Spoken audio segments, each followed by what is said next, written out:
All right, I think we're live. Good evening, everyone. Welcome to another edition of Shimano School.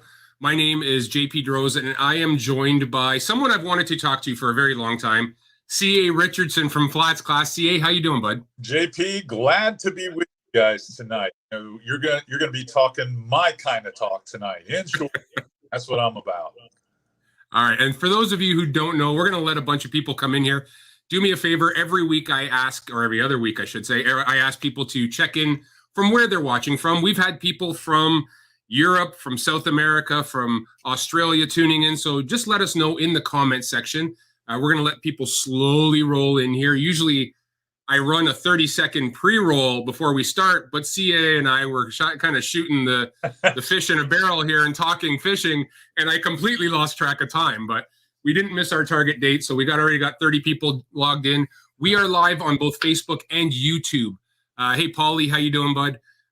And this is something we do every 2 weeks. Shimano School is all about us accessing our wealth of knowledge from our field staff and pro staffers like CA, who all specialize in areas in the fishing world that we feel people can learn from. So this is the idea behind Shimano School. We've gone from canyon fishing with Jack Sprengle and, deep dropping with Seth Funt to inshore with now CA to actually, we did jigging with Captain Benny Ortiz, slow jig and light jig. So, David, how you doing from our YouTube channel? So this is something we do from freshwater to saltwater. We bounce back and forth every single bi-weekly period over the course of the summer. We're going to be bringing on more people. So, John from Buffalo, I hope all is well there. You should be catching smallmouth up there this time of year. So, CA, we were talking a little bit about what you're doing. You're actually in the middle of filming right now. Well, yes, I'm on a shoot right now, and here I am, the saltiest guy you probably have on your pro staff, and I'm fishing a freshwater lake here in North Georgia. I'm here at Lake Lanier with a friend of mine who's a Z-Man pro, and we're shooting some television all around topwater fishing for spotted bass and stripers. And it was one heck of a day of fishing today, I can tell you that. We had a lot of success on some big top water. I mean, we're pulling fish out of 40 and 50 feet of water. It's just crazy. Now, most of them are sitting on the top of brush piles and trees and things like that. So a lot of them are staged up in 20 to 25 feet of water. So you got to use a pretty big top water that makes a commotion for fish to want to go all the way to the surface, but you're watching them on the electronics, and they are absolutely smashing these baits. And if you can smartly position your landing zone with your top water well past where you need to walk the bait over the top of, you'll get them competitive, and you won't lead them off the cover and then you lose them. I learned that without electronics, you're not catching a whole lot of fish here. That's for sure. And you're absolutely right. Lanier, I filmed on Lanier with a good buddy, Ryan Coleman, years and years ago. I believe it was season 2. Did we just lose CA? There you are. And it was exactly what you described. The lake is amazing because it was clear cut, all the way down to, I believe, the 40 or 50 foot level. So you see these treetops on the electronics way down deep. That's right. But those anglers are stacking these brush piles in 25 feet of water. That's right. Just making them perfect habitat. And I'll tell you what, it's very reminiscent for me for snook fishing, or even at times when we get into Northeast Florida where we're targeting speckled trout in some of the deeper shipping channels, where you can draw fish from a depth that you wouldn't think you'd normally be able to draw them from. And I'm not saying top water might be the most efficient way to catch these, but it sure is. It's the funnest. It's sure exciting. I'm sure we could do a lot more damage with a drop shot rig or maybe a crankbait or something like that would probably connect a little bit more frequently. I can tell you that I have taken several leaves from working that plug rod today, but a lot of it is getting the rhythm of long casts and working the bait properly. And my camera guys kind of noticed today, they're like, I cannot believe how far you can drive that plug out there. Yep. I tell them all the time, I go, really, it's a science, it's a game of physics. If you can pick the right rod length and lure weight style rod to pair up with the right lure, you can get the absolute most out of your equipment. And you'll outcast the guy next to you in the boat by a good 20, 25, sometimes 30 feet. People don't think that matters, but accumulating a number of casts with that kind of distance behind it, well, that could add up to a lot of mileage at the end of the day. Yep. And a lot more bites for sure. Yeah, and you're covering water the guy beside you isn't. So you've got that extra 15, 20% of water that he's not going to bother. You're not fishing dirty water at that point. That's right. You're not. You're absolutely not. And most people that watch Flats Class television and go to my fishing schools and follow us on YouTube, on our YouTube channel, they think of me as a technical fisherman that sight fishes almost every episode. Truth be known, my favorite way to fish is power fish. If you give me a medium heavy to a heavy action plug rod and a heavy enough lure, that's all I really want to do is make long casts and chunk and wind. And you catch so many more fish than you could ever in a sight fishing scenario. And it's just a lot of fun. It's a lot of fun. Even in shallow water. Yeah. I'll use these 3 and 4 inch baits with 3/8 head, sometimes even a 1/2 ounce head, or maybe it's just an integrated weight system in the bait itself, in a paddle tail. And I'll burn those. I'll throw those so much further. And they're like, I can't believe you're using a bait that heavy in 2.5, 3 feet of water. I was like, it's all about covering water. That's what it really is. And in shallow water, it's getting that bait as far away as you can to be successful. So for me, it's really important. It's the numbers game. It's the real estate game. It always comes down to that, because I'm an ex-tournament guy, and that's what I do. Efficiency. Yeah, efficiency. What do they say? You can't catch a fish if your bait's out of the water, right? And the longer you can keep your bait out of in the water, the more chances you have to get bit. And there's a lot of, I always consider the professional bass guys the guys in our game that really test equipment to the nth power, because their livelihoods really matter. They're chained to it. They're linked to it. Yeah. And guys that cover water, especially guys like Kevin Van Dam and stuff. I mean, these guys have proven over and over and over again, those who cover the most water definitely experience the most success, for sure. Yeah. People think that they're crazy, the bass guys, running around in the boat and, boat comes off plane, pop the life jacket off, get to the front deck, drop the troller, and start casting immediately. But they don't realize it takes 5 casts to win a tournament. That's right. That's right. all it takes. And the more casts you can get in a day, the bigger your odds. And if that adds up in a day of fishing to be 50 extra casts, you don't want to give a guy of that caliber 50 extra casts, because he will beat you. One of those casts are going to matter. It's going to get that kicker fish that's going to win that particular tournament. But even if you're just, Joe Lunch Bucket and you're out on your Saturday, you want to be able to talk some stuff on the job site on Monday morning, and you're going to want to be able to be that guy that gets the most out of his equipment and catches more fish. I mean, a lot of the stuff that I set up for my clients are system-based tackle, where I feel like they can get the best, I'm going to say, experience out of. So a lot of stuff we throw are soft baits. I want them always throwing baits that we can cover water: spoons, paddle tails, fast moving jerk shads, suspending plugs like mirrodines in the mirror lure lineup that you can move quickly and they're swimming around. And in some cases, I'll have clients throwing topwater, but those 5 baits are pretty important and they cover a ton of water. So I'll pick rods where they can be better with their accuracy, because where we live, we fish a lot of creeks and we have lots of little rock ponds and things like that. So they don't need a 7.5 foot rod. So I generally put them with a 7 foot medium action rod, a 3000 series reel.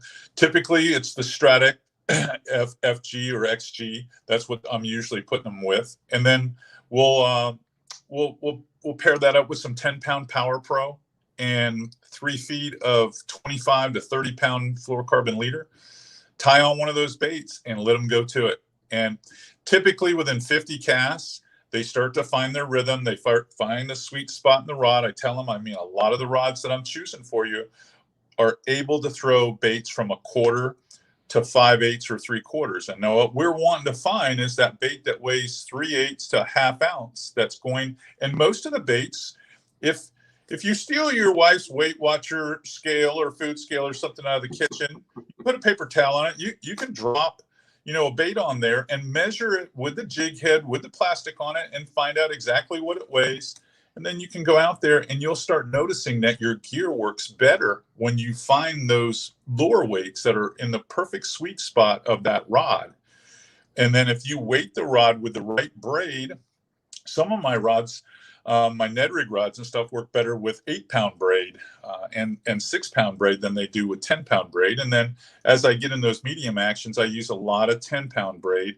Occasionally, if we're fishing cover, we'll go to 15-pound braid. And then my casting setups, it really just depends on what we're trying to do.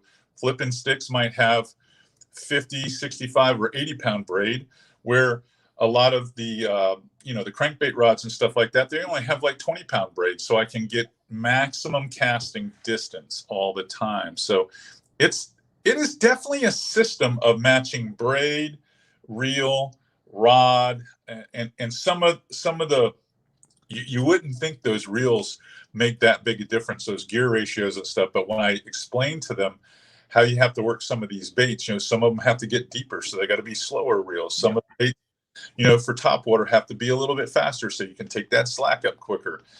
And then they start thinking about it, and they're like, I never thought about this stuff that way. I was like, well, I don't think about it that way much anymore either. It's just second nature to me. But when I first got started, I made so many mistakes by not doing what I should have been doing. It was costing me fish. And as a tournament guide, I learned quickly that I had to keep up with the rest. So the rest is history. There, folks, that's a quick introduction to what CA has inside that head of his, which there is a ton of knowledge. So for all of you joining us, welcome. Again, this is Shimano School. We're doing flat school tonight with CA Richardson.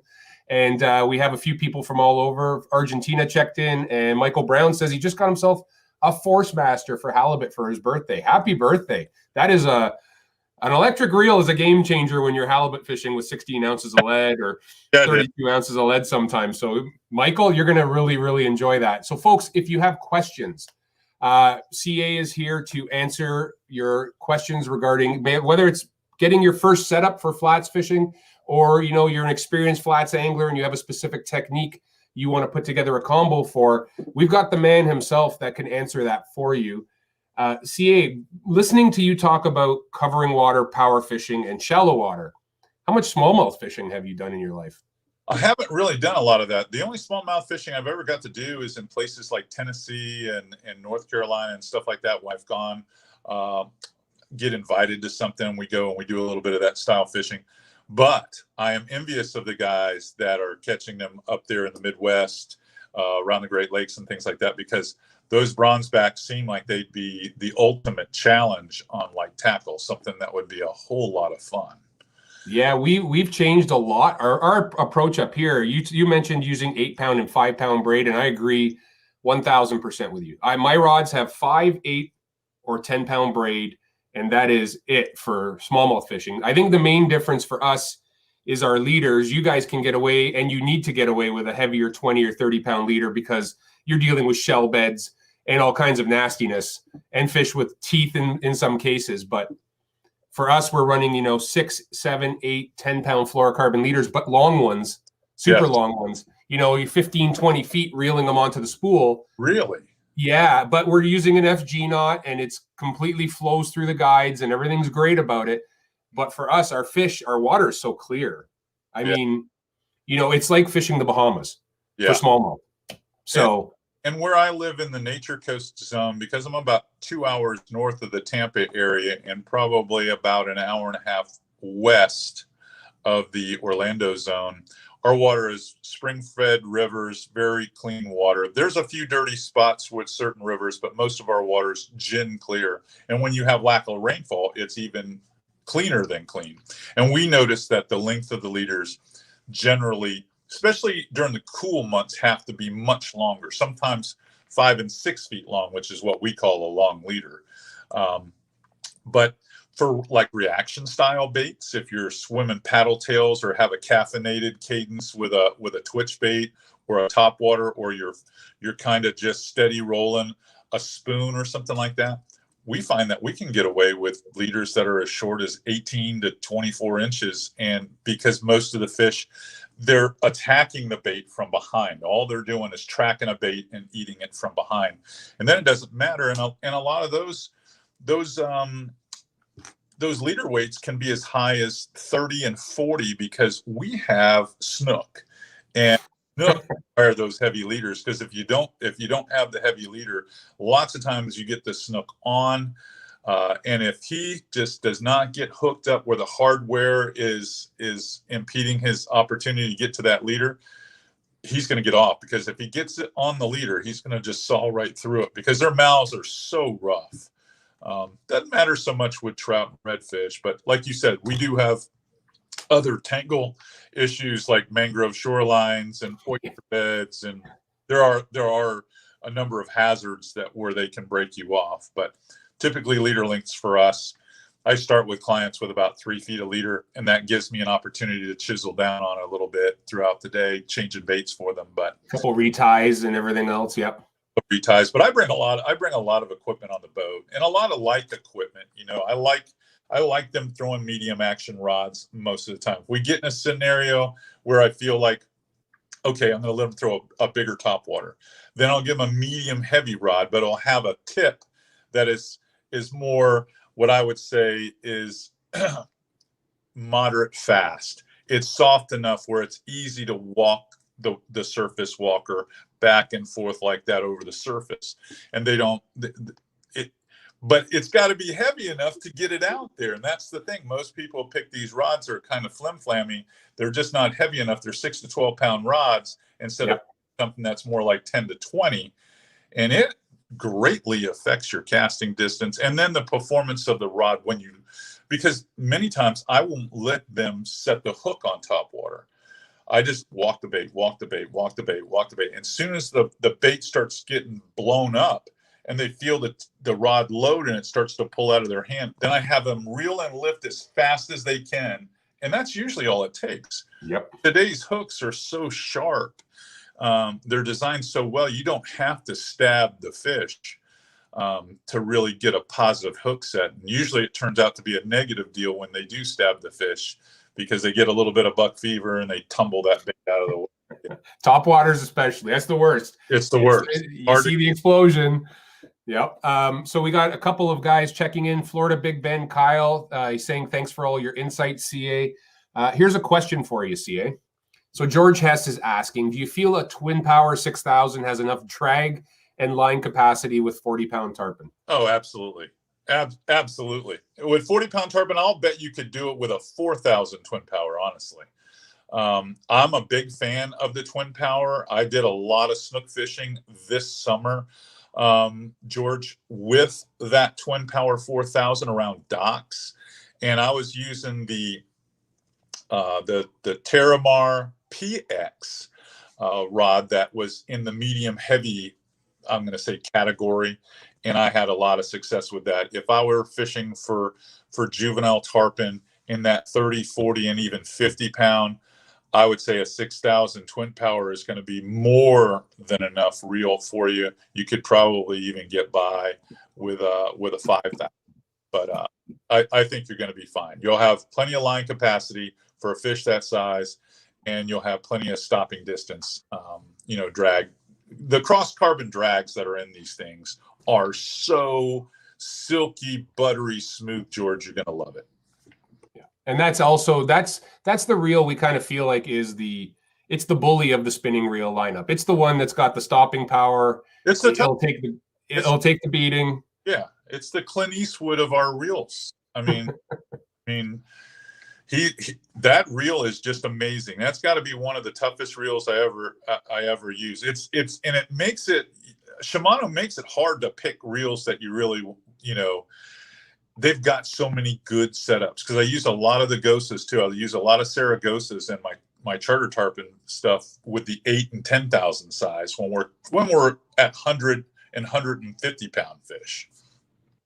So now here's a question for you, George. If you're probably listening to CA's explanation here. So twin power is available in both an FD, right, and the SW, and now an XD, which is the MGL low startup inertia rotor. So which twin power are you thinking about here? It sounds like it might be even the XD, which all of them come with that cross carbon drag, rigid drag support, all the stopping power in the world, really. So if you can let us know, George, which one are you talking about in terms of the twin powers? Because that is such an extensive lineup from inshore, nearshore, and offshore. And I can tell you the twin powers it's amazing how fat. I have a local retailer that I spend a lot of time with, and he can't keep them in stock, especially for guys that are cobia fishing, inshore grouper fishing, which is a big deal where I live, and tarpon fishing. Yeah, for sure. All right. So George, if you can let us know, we'll help you dial that in even further. But I agree with CA. I mean, one of my favorite setups for juvenile tarpons, and we're talking 10 to 25, 30 pounders, 3000 Stratic FL is tough to beat. The thing with 10-pound braid, I think they're a blast to fish for if you're not dealing with cover. That's right. Yeah. You don't have to deal with bridge pilings, fenders, seawalls, docks, stuff like that. You got them in the wide open, then yes, you can definitely. Florida Bay, CA in the back of Florida Bay in the middle of the grass flat when they're popping on shrimp. Go for it. Let them run. Let them run. All right. So here's George's response. He has 6,000s and the 8,000s. Was looking for more from running a 6,000 with 40-pound line, but larger 100+ pound fish. Oh yeah, you could do that with a 6,000. Sure. Yeah. If you're not, fishing in bridge pilings or something like that, trying to drag them out of a bridge, you could definitely get by with that for sure. Absolutely. I wouldn't hesitate. That would be the perfect reel for you. Yeah, and I think people fail to realize even a 3,000 size spinning reel has as much stopping power as a Tranx 300. Yeah. Right? 20 pounds of drag up to 24 when you hit a 5,000. It's a lot of drag. It's hard to believe that. And in many cases, it's amazing when you're fighting a tarpon and you've got them on there, because every summer we do it on the beaches and sometimes on the flats where I am now. And those fish are pulling, and I keep saying, turn another half turn on the drag down. And then fish really comes alongside and you get the face grab and you're doing the picture in the water and we allow that fish to swim away. I'll reach down there with a gloved hand and I'll try to pull that drag out, and it is amazing how you can't hardly get it to slip. And that fish was running, peeling that stuff off, and you're like, I don't know how they can do that. How do they do that? It's amazing. Yeah, absolutely. Here's Jesse checking in from Palm Coast, Florida. Jesse, how you doing? He's watching on YouTube. We got some more questions, CA. You ready for a few more? Sure, let's do them. All right. So, the boys at Hadrill said hello. That's from Mike Abel. I love the guys there. I miss not being able to do the seminar the last January. Hopefully we'll be back on the schedule to do it this year for January 2022. Nice. I think that's probably one of the things I miss the most, CA, and you probably feel the same, is the seminars, that one-on-one dealing with consumers and, hearing their stories and talking to them. How much have you missed that because of the COVID? I miss it a lot because there's a lot of great feedback that you get that helps you as a professional, because when you're doing something the right way, or lots of times I learn something about a region that I'm not familiar with because these guys are approaching me and talking to me about it. Now, I am excited that ICAST seems like it's going to probably be super well attended. In fact, Bassmaster Classic just ended, and I think they had the second largest second largest crowds. So I think people are getting their stride back, getting their confidence back. I live in the state of Florida, and things there have been a lot looser for a longer period of time. So it seems like it's been normal for me in my community forever. But when you go to other parts of the country, it's totally different. So I'm kind of excited about ICAST. I think in fact, I've changed my whole idea on how I'm attacking ICAST this year. I'm spending a lot more time with my partners in booze, talking to consumers, Nice. doing a lot of product showcase stuff, and doing a lot of YouTube and social media instead of running to all these media. Meeting. I'm not having those meetings. I told all my guys that's like, we're going to have food at night, drinks in the afternoon, and we're going to do whatever is necessary at the booth. And you guys can come fishing with me in Louisiana over the fall, and we'll talk business then. Perfect. All right, so here's one from a kayaker. Jesse's asking. He's a big kayak fisherman trying to choose between the new Stratic and Vanford. I have the previous Stratic and Stratic CI4. Love them both, but want to get your opinion. All right. Well, to me, the Vanford is exactly the opposite of what the Twin Power. The Twin Power has got to be the tough guy. Like I was joking around, calling it the Clint Eastwood of our spinning reel lineup. The Vanford is definitely all grace. It's super light, super smooth. If you like throwing artificials, the Vanford is definitely for you. It's lighter than the Stratic. And the MGL rotor, which is super light, you get that startup inertia, you get quick to a fish. The reel is so smooth. I know we drive this micro module gearing 2 system to death to you guys, but honestly, this Vanford makes zero noise. You don't feel vibration, nothing. It's got a nice long stroke spool on it, so it allows these super long casts the way it lays the line on the spool. They've made some really nice improvements.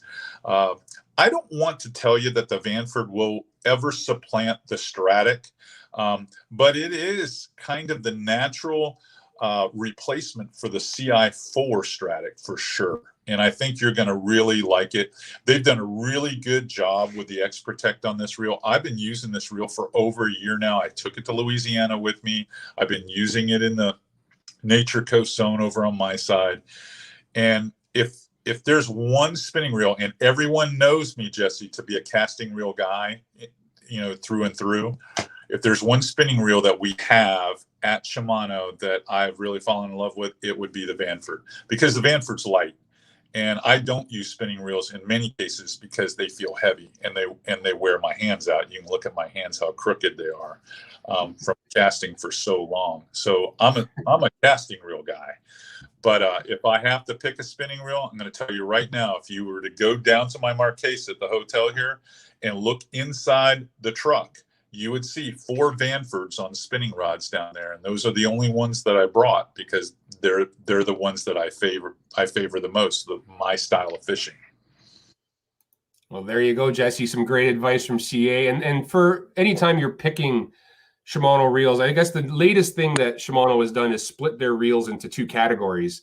A Magnum Light series, which Vanford would be part of, X-Sense would be part of, the Twin Power XD would be part of. And then there's also now the Core Solid part of the family, which is Stratic and Noski and, you know, all the solid reels, Ultegra. So, Jesse, when you're picking a reel, you think if you need low startup inertia or finesse presentations, things where you want a little start and turn really easily, pick one of the MGL Magnum Light reels. If you want to bang and crash, and you want to pull a Clint Eastwood, as CA refers to, then you pick a Core Solid reel, which Twin Power would be one of those, or Stratic FL. So the choice is yours, but both are going to do really well and feel perfectly fine with what you want to do. All right. So Carlos, how you doing? From our YouTube channel, says he has a Stella and an X-Sense, and he loves them both. Andrew Cox is saying Ned rig for redfish. All right, CA. All right. Well, the Ned rig for the redfish has turned into like a big deal for my clients. Now, a lot of the fishing I do on the Nature Coast, JP, is what we do, or Andrew, we end up going up into these creeks and we get stranded on purpose. There's these big holes that sit in these drains, and about the only way you can catch these things are with Ned rigs. Now, Ned Katie came up with this years ago, but now we've adopted it in inshore saltwater, and I've taken a lot of the saltwater style baits, and I've just taken a pair of scissors and made them a much smaller bait, throw them on a 1/10 of an ounce jig head with a real fine wire hook, And the Vanford is actually the reel that I use to do that. I do not really throw too many times. And when I do, it's usually on one of the Corrado 70XGs. I will throw it on that. But most of the times I'm throwing it on a Vanford 3000. I'm using 6 or 8 pound braid. I usually have 5 or 6 feet of 15-pound fluorocarbon, and I'm throwing the smallest 2-inch baits on a 1/10 of an ounce jig head. And the Vanford handles that beautifully because I can make all these little lift, and micro movement turns with so little effort, and being able to feel those fish on sensitive rods. Most of the rods that I'm using for my Ned rig fishing now, I'm sold on the Terramar double X's. There are a lot of rods where I have to beat fish up around docks and things like that, and I'll use the Terramar PXs. But if there's any finesse fishing or distance casting fishing, I almost only will use a Terramar double X. So I'm using my medium light Terramar double X's with the Vanford 3000 for the saltwater. I call it the salty Ned fishing, and does a really good job with both redfish and speckled trout in the cooler months where I live. There you go, Andrew. A little bit of secrets from CA. Jesse has a second part to his question here. So he was asking about the Stratic and the Vanford. So he's qualifying this by saying he's looking for a 2,500 to 3,000 size reel. So what spinning rod from Shimano would you pair that up with? And he's looking for that 150 to 250 price range. 150 to 250. Well, the PX should fit into that price range. That would be a really good rod for you. The Terramar PX, that would be one that I would look at. The other rods that I've really kind of, they're freshwater rods, but I've been using them a little bit, are the Zodius. I like the Zodius rods quite a bit. And the butt styles and the handle grips on those are a little bit more unique. And because if you've ever watched Flats Class, Jesse, you know how I like to tuck my rod in the back of my belt loop there. They actually go in there pretty nice. I was like, almost like these guys were thinking about me and made this to fit in the back of my britches. So, the carbon monocoque handle. It's slick and it slides in. So the Zodius, I'd say the Zodius, and probably in that price point, I would get the Terramar PX. That's a nice rod for the money. It truly is. $199 they start at. Yep. So you're right on the money, CA. That's right in the middle of where he's looking. And yeah, I agree. Great redesign this year. So many great redesigns. I mean, you're talking about double X in your previous. You're saying you're loving the double X. You, like me, I'm going to call you a rod snob because I'm allowed to, because you're like me. I'm a rod snob as well. I've been very, very particular about actions and lengths and tapers. Double X. This is something new for you since it came out into the saltwater. What's your impression of Spiral X, High Power X? Well, you know, the way they have wrapped that rod with that carbon tape, it stores energy and releases energy with so little effort from the angler. So just a flick of a wrist and this thing goes, and there's no tip twist. One of the big problems with rod designs is there's all this torsion angle that you get. And so when you watch the rod cast, it'll overcorrect to one side. So the bait wants to drift one way, or the bait, depending on which you are. With this bait, if you drive it straight, wherever that tip is pointing is where that bait goes. Accuracy is at the next level with Terramar double X's.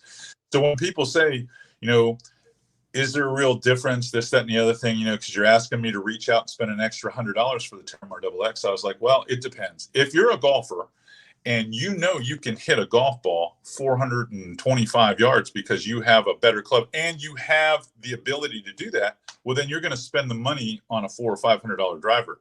If you know you're kind of a Saturday hack and you're not that good and you're going to throw shrimp and you're going to throw cut bait and stuff, then that's obviously not your choice. But if you're an artificial lure enthusiast and you like to make accurate casts and sight fish, there is no, and I have let other pros know, and I would never reveal them, that are with other brands that fish with me, and I let them throw the Terramar double X, and every one of them goes, damn, I like this rod. this is a damn nice rod. I mean, they don't make it a secret that they like the rod. They cannot believe how it just unloads. It stores and unloads so clean. And then the nice thing about having the wrap go one way around the rod and then the opposite way around the rod is when you're fighting a fish and he makes that dive underneath your trolling motor, or God forbid, he runs to the back of the boat and you're trying to stick the rod and you're hoping he doesn't get you around, that rod literally will not twist. You will not get ovulation where you think you're going to break that rod. The fish will just run to his limit, and then he backs up and he turns to the lesser resistance and he swims out. You can stop them with that rod. So not only is it a great casting tool, it's a damn good fish fighting tool as well. And since they've allowed me to have a few of them, now I'm greedy. Now you're hooked. Now you're hooked.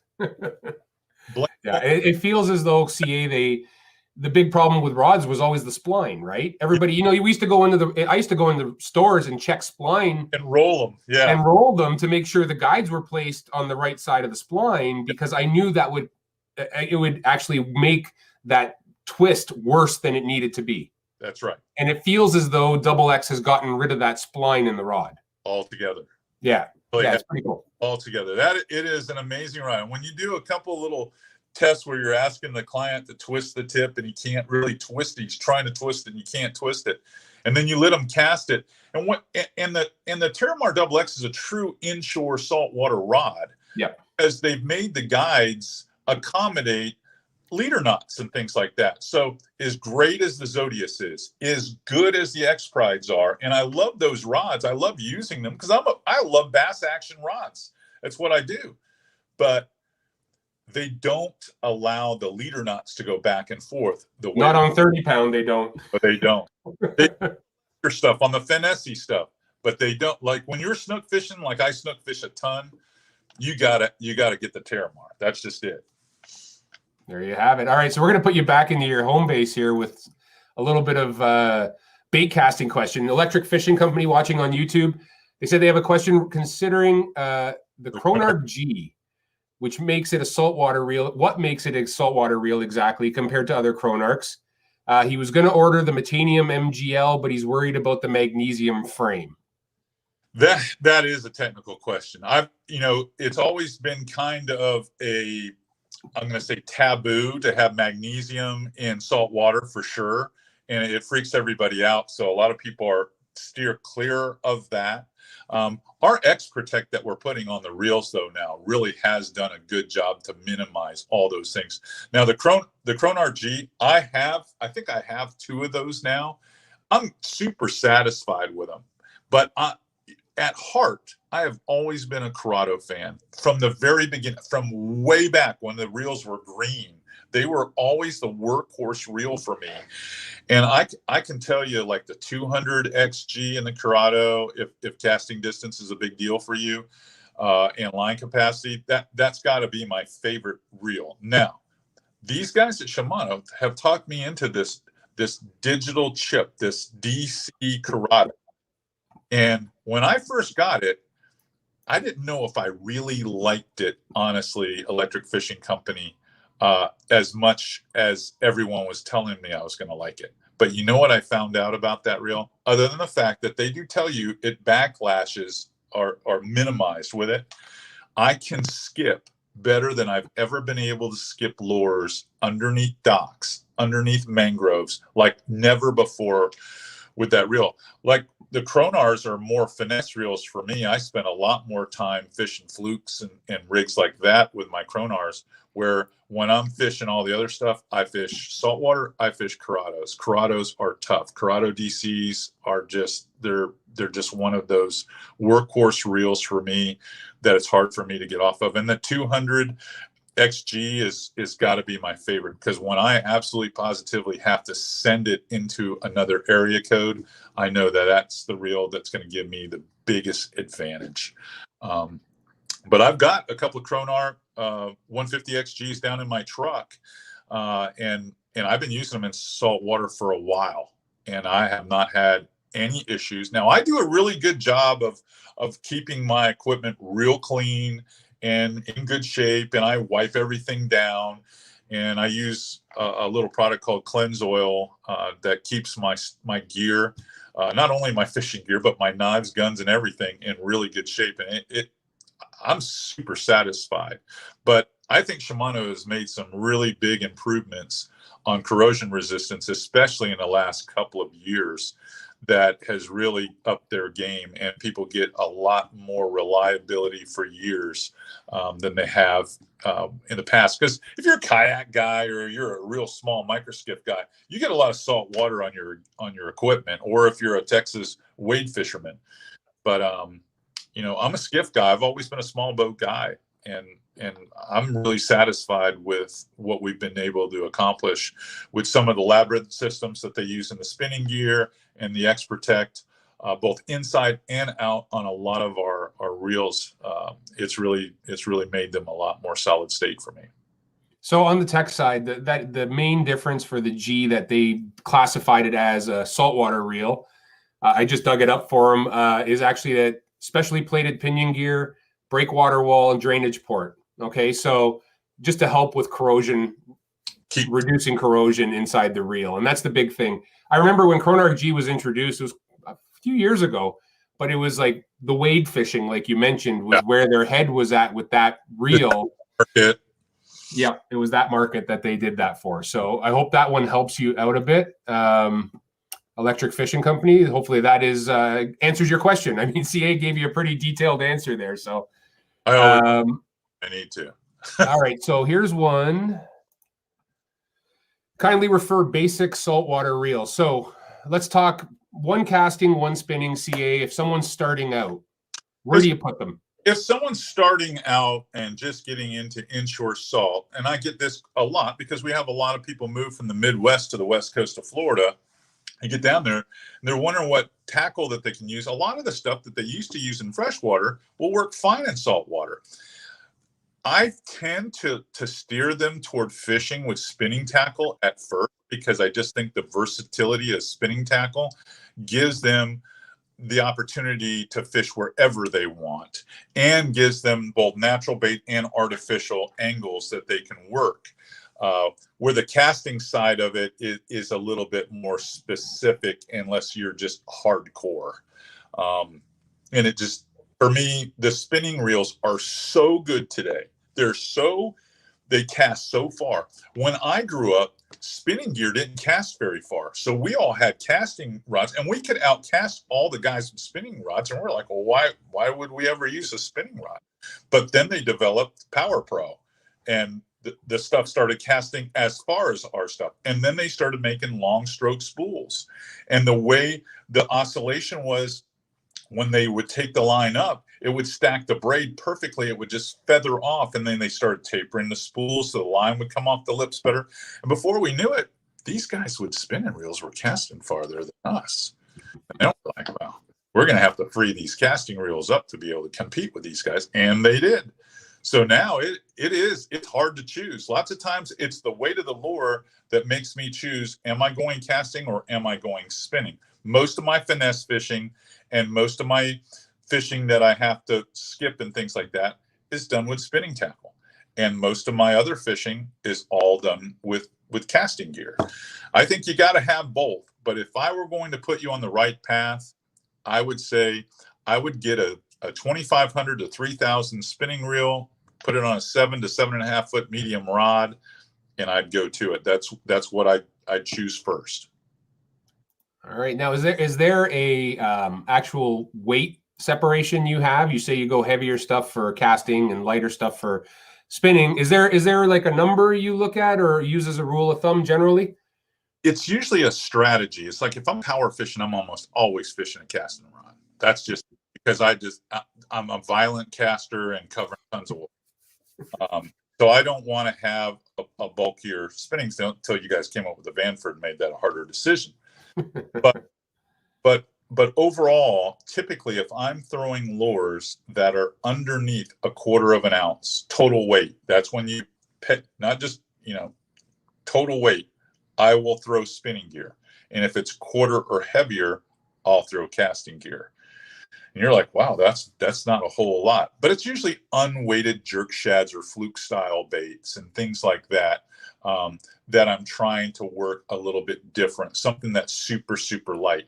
But believe it or not, the casting gear is so good now that there are a lot of Ned rigs that I will literally throw on casting reels now. I will. I love the little 70 Corrado, the series, the MGL. Oh, those are they're just unbelievable. I mean, the only thing I'm going to complain about them is the handle is too small for guys with big mitts like mine. It's just it's just a little small. It's hard. It's like, why can't we put a real handle on this thing? But other than that, those things cast great. I go out with friends all the time. They cannot believe that I'm throwing Ned rigs oftentimes on that 70XG. It's crazy. Yeah, for sure. Now, you mentioned something. I'm going to bring you back to two things you said. One, you mentioned the combined weight. And I think a lot of people get that mixed up when they're figuring out the weight of the bait they want to throw on the rod. They just look at the jig head and they forget that the plastic oftentimes weighs more than the jig head. That's right. So what they do is they'll go in there and they'll go, oh, I'm going to throw an 1/8 jig. So they get an 1/8 jig and then they peg a 3-inch tail, or maybe a 4-inch tail, or maybe a 5-inch tail. All those weigh a lot more than you think they do. So when you actually weigh them, you'll find out that your 1/8 jig paired with a 3-inch tail really weighs over a quarter. And it just keeps going up. So you have to pick the right rod to be able to accommodate all of that. So it's pretty small stuff when you're throwing something under a quarter. You're throwing Ned rigs, and you're throwing unweighted plastics that are on rigging hooks, extra wide rigging hooks. But even they have a weight associated with them. And oftentimes the packaging can be mismarked, where it'll say it's a 1/4 ounce jig. And then I'll put it on a scale, and the scale will tell me it's really 5/16. It's really a little heavier than I want. Lots of times that's a good thing. I'd rather have a heavier lure than a lighter lure most of the time when I'm just wanting to cover water. I don't have a sunny day where I'm sitting there, spying every fish and going, ooh, I'm going to catch that one. I'm going to try to catch that one.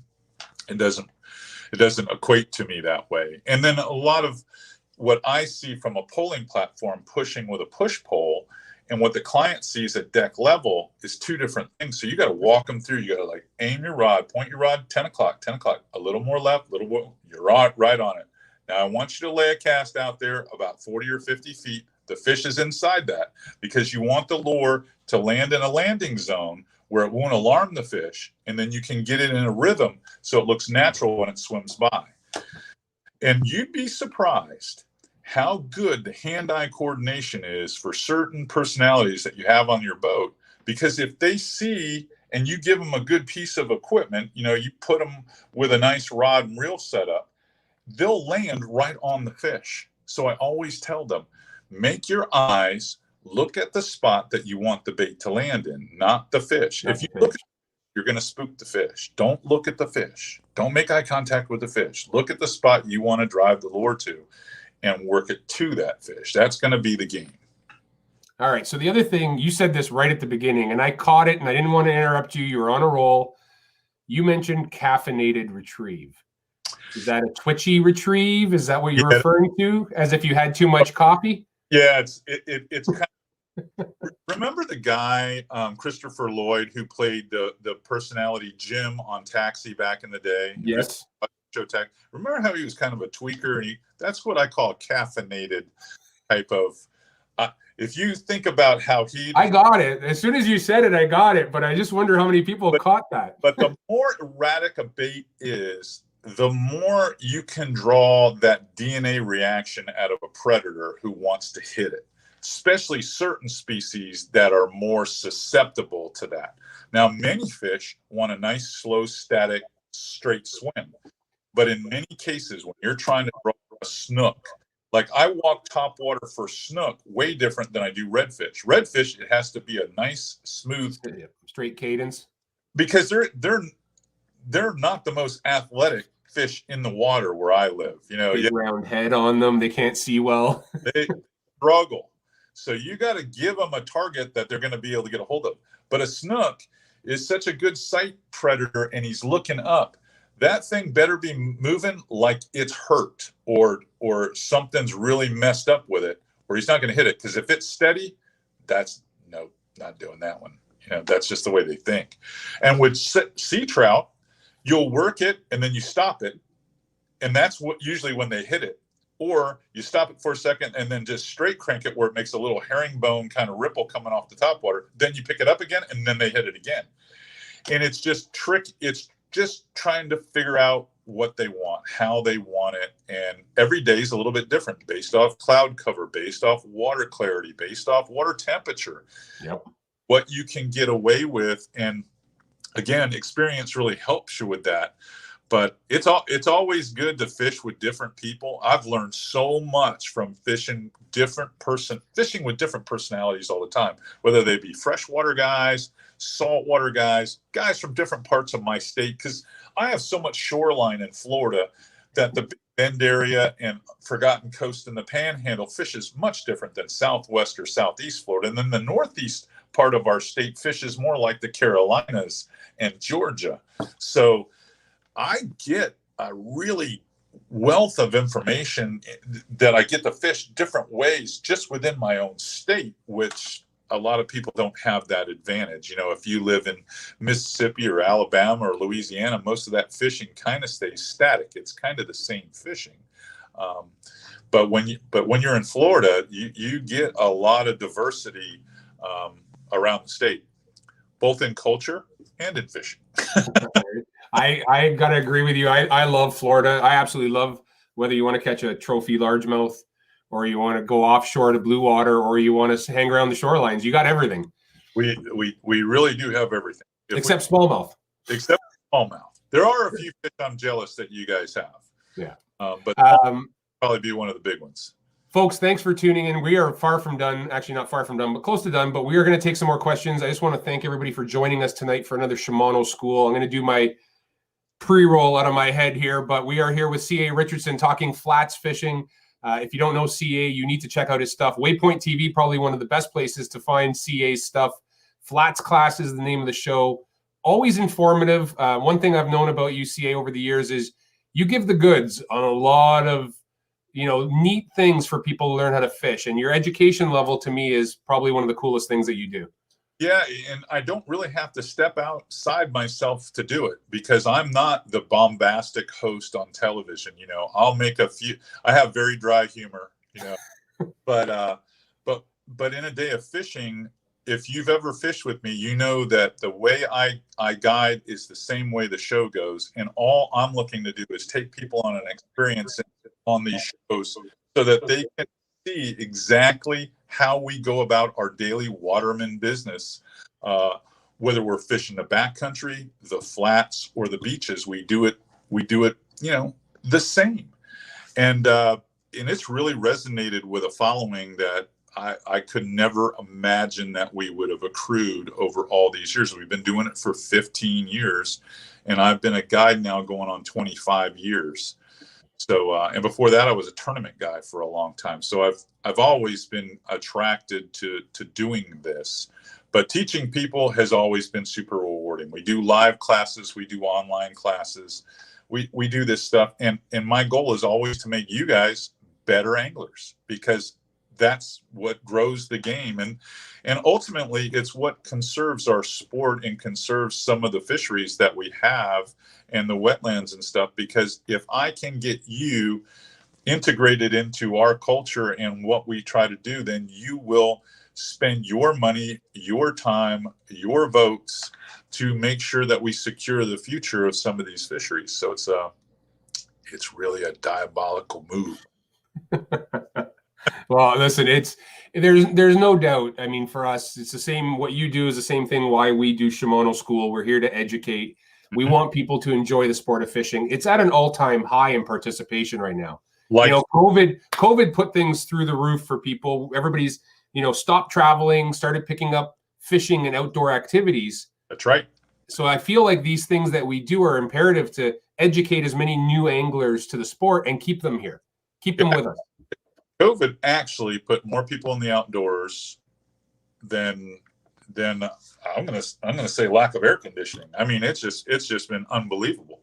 I cannot believe the waterways, the lakes, the ramps, the number of people that have gotten introduced, and people that I know through social circles that they're not really outdoorsmen, but all of a sudden they've taken up shooting sports. They've taken up a lot of the new fishing stuff, fly fishing, and just doing stuff that I never thought they would do. So yes, it's very refreshing, and I think it's going to help the future of fishing. And like I said, a lot of these areas that have had environmental concerns now have new people that have been indoctrinated into the game, and they're going to help us fix some of the water quality issues and some of the land grab issues and things like that. It's going to be a good deal. Yes, Nick just posted, he said fishermen were the original social distancers. We are. We don't like being in a crowd, that's for sure. All right, here's another one. Hunter Bull is asking from our YouTube channel, have you used the Bantam reels, baitcasters, yet? I have, years ago, I owned a couple of Bantams when and when I say years ago, this is like 20 years ago, I had some Bantams. And quite honestly, I don't know how well they held up in saltwater because I can't remember. I'm not sure that they would. I would think that the new Bantam would probably surprise you and do very well in saltwater. But back then, I haven't had a Bantam in my hand in a long time.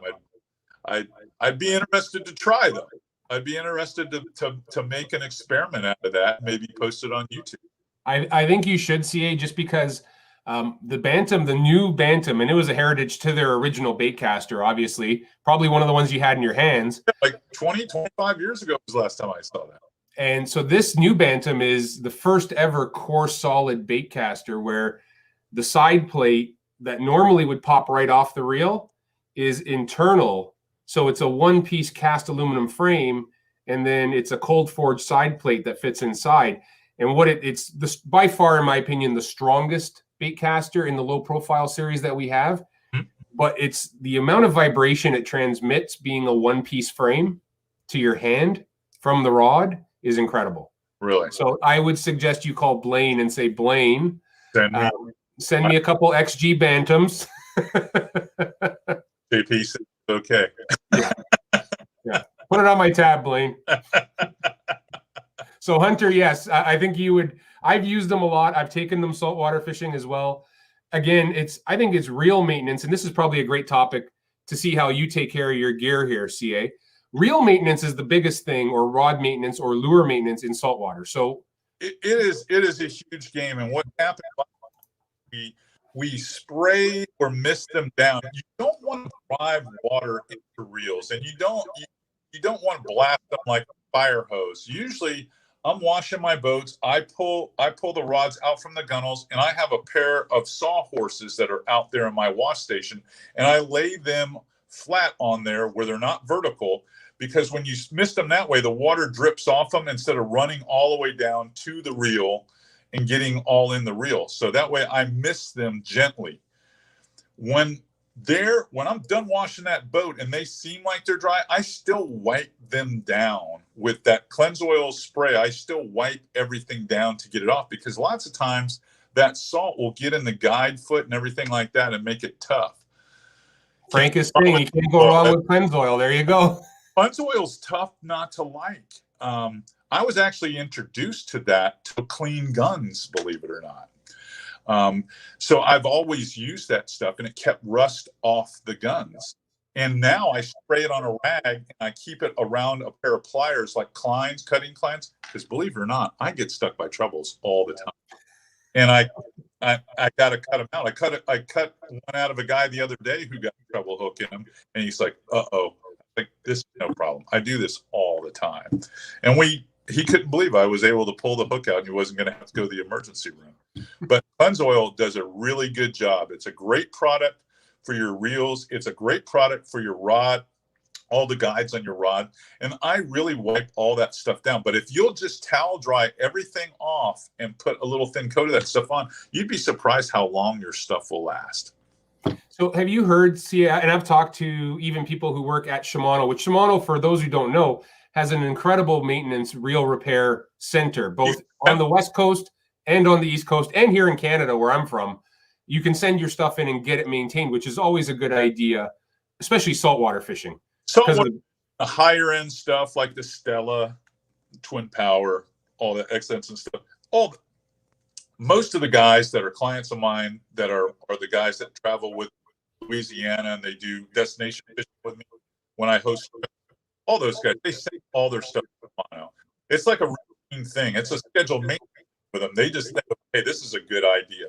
And they take it to the retailer or direct to Shimano. Stuff come back. It's like brand new. Yeah, absolutely. And they'll if they find something wrong with it, they'll repair it and replace what needs to be done. But so what I was told was if you take a spray bottle with a quarter Windex and then the rest water and lightly mist your reels, I guess I don't know if it's the ammonia in the Windex will counteract the salt. Yeah, breaks the salt. Is that true? Yeah, that is true. I've heard that too. I know guys who used to use Lemon Pledge furniture polish to spray on a rack, wipe the rods and the guides and everything like that. I use that for my boat, actually. I think it does a great job on fiberglass. Yeah, and they're true believers in it. It's like, hey, this stuff really works. Well, it smells good. Yeah. Better than fish guts. Well, here's one. So Hunter said, no XGs, that's too fast, laugh out loud. So Hunter, here, I'm going to give you a little bit of a breakdown. We talk spinning reels so often, and I don't think a lot of people talk about how fast a spinning reel really is. Oh, it's fast. Okay, a spinning reel, a 3,000 size or 2,500 size spinning reel, actually brings in more inches of line per handle turn than an 8-to-1 bait caster. That's right. So too fast, I don't know if there is anything that's too fast. I can always slow my hand down when I'm reeling. So I like having the extra pickup of the XG unless I'm doing something like walking the dog where too much pickup would be too difficult to get that cadence down. Right. What do you throw when you're throwing something that you're walking the dog with, CA? What kind of baitcaster gear ratio do you use? Typically for me, it has to be 7.3 or higher. It has to be 7.3 or higher. And I prefer, some of these new reels that are 8.1 and 8.5, they just make it even that much easier for you to keep the slack out of the line and come tight once the fish blows up on it and takes off your one turn and you're there and you're tight.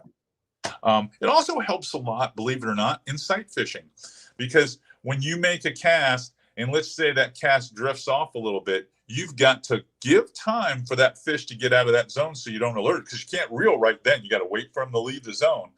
But as soon as he does, it gives you a chance to reel tight and then wing it right back out in front of him again and get a second shot, where when you're using the slower gear ratios, you don't have that. And there have been times when I've picked up the wrong one. I'm like, why am I cranking so hard on this bait to get some speed on this paddle tail? And I'll look down there like, it's a 6.2. And I got there and change reels real quick. It only takes a second, but I do it. Yeah, and I agree. I think it's and Frank, I don't know if it's Frankie or Frankie, but he's on the same page I am. I have a hard time speeding up on a really slow, what used to be. Remember, they used to make 4.1 to ones. That's right. Cranking reels and 5.1 to ones. Yep. And back then, a 6 to 1 was like the fastest reel you can get. That's right.